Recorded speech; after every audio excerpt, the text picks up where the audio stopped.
স্বর্গে যাব বাবা রে নইয়া রে। আমার একটা বলাই, আমার একটা সভা। মাদারীপুরের রাজৈর উপজেলার পশ্চিম সরমঙ্গল গ্রামের হাসান মাতুব্বর ও কুলসুম বেগমের ছেলে টিটু হাওলাদার পরিবারের সচ্ছলতা ফেরাতে অবৈধভাবে সমুদ্রপথে ইতালি পাড়ি জমাতে গিয়ে নৌকাডুবিতে মারা যান।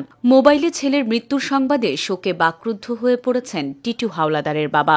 ছেলে ফিরিয়ে দেওয়ার কথা বলে বারবার হারাচ্ছেন জ্ঞান। সরকার যদি আমার এই সব নিয়ে যায়, আমি তাও চাই না, আমার বাবারে চাই।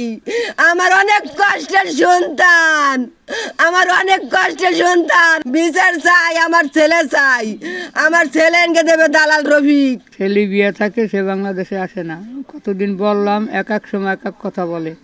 একবার বলে বাগনে গেছে চইলা 12 ঘন্টা চলছে, আবার 2 দিন পর বলে হ্যাঁ আমারই ভোট ডুবছে।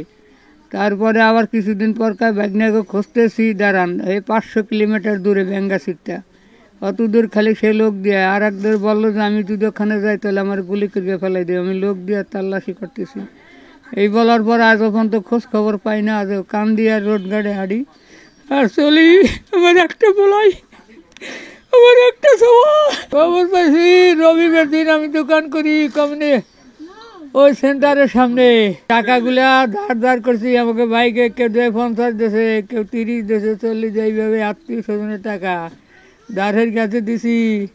মানে এই টাকা দেবো কোথার তা। শুধু টিটু হাওলাদারের পরিবারই নয়, মাদারীপুরের রাজৈর উপজেলার 11 যুবকের নৌকাডুবিতে মৃত্যুর ঘটনায় এলাকা জুড়ে চলছে শোকের মাতম। নিহতদের স্বজনরা জানায়, দালালদের খপ্পরে পড়ে গত জানুয়ারি মাসের শুরুতে ইতালির উদ্দেশ্যে বাড়ি ছাড়ে রাজৈর উপজেলার 11 তরুণ। নিহতদের মধ্যে পশ্চিম সরমঙ্গল গ্রামের টিটু হাওলাদার ও গোবিন্দপুর গ্রামের আবুল বাশার সম্পর্কে মামা ভাগ্নে। আবুল বাশার লিবিয়ায় কয়েক মাস আগেই গিয়েছিলেন, পরে যান তার ভাগ্নে টিটু হাওলাদার। গত 24 জানুয়ারি লিবিয়া থেকে একটি ইঞ্জিন চালিত নৌকায় যাত্রা করেন তারা। মাঝপথে ভূমধ্যসাগরে নৌকাডুবিতে প্রাণ হারান 23 জন। এর মধ্যে মাদারীপুরের রাজৈর উপজেলারই 11 তরুণ। নিহতদের স্বজনরা এই ঘটনায় জড়িত দালালদের কঠোর শাস্তি দাবি করেছেন। পাশাপাশি নিহতদের মরদেহ দেশে ফিরিয়ে আনতে সরকারের সহযোগিতা চেয়েছেন তারা। কষ্টের বিনিময়ে একটা ভাই, আর কোনো আমার ভাই নাই। আর আমরা এখানে 2টা ভাই আছি। এখন আমরা যে কোন ফেলে বুঝ দেবো আর কোন ফেলে রাখবো, আমরা সরকারের দ্বারা এই দালালের চুক্তি বিচারটা আমরা চাই। জায়গা জমি যা ছিল বন্ধক এবং কিছু বেচা কেনা করছি, ভাই বোন এবং আত্মীয় স্বজনের কাছে মনে অসহায় হয়ে গেছি। এখন আমি আমার বাইরে ফেরত চাই, আমি সরকারের কাছে আমার বাইরে ফেরত চাই। আর কিছু না, আর লেজ্জ বিচার চাই। পচা মরে দিচ্ছে আমার বাইরে। টাকা পয়সা যে বিলি দিছি, ধার করছি, খরচ করছি, দিছি। আমাকে লাশটা কিভাবে আমাকে আনকে দেবে, সেই আমরা সরকারের দ্বারা আবেদন বাবা, আমাকে সরকারে আমাকে লাশটা আনকে দেবে। দালালদের বিরুদ্ধে আইনগত ব্যবস্থা গ্রহণের আশ্বাস দিয়েছে পুলিশ। আর নিহতদের মরদেহ দেশে ফিরিয়ে আনতে দূতাবাসের মাধ্যমে প্রয়োজনীয় পদক্ষেপ নেওয়ার কথা জানিয়েছে জেলা প্রশাসন। 8-10 জনের তথ্য আমরা পেয়েছি যারা কিনা লিবিয়া দালালদের মাধ্যমে খপ্পরে পড়ে মারা গেছে।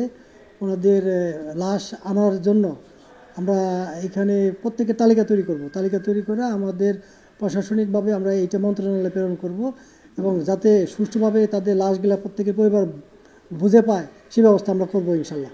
এই ঘটনার মূল হোতা রাজৈর হরিদাসদি গ্রামের স্বপন মাতুব্বর, মজুমদারকান্দি গ্রামের মনির হাওলাদার ও ফরিদপুরের ভাঙ্গা উপজেলার আলীপুরের রফিকুল ইসলাম দালাল। ঘটনার পর থেকেই দেশে থাকা দালালরা আত্মগোপনে রয়েছে।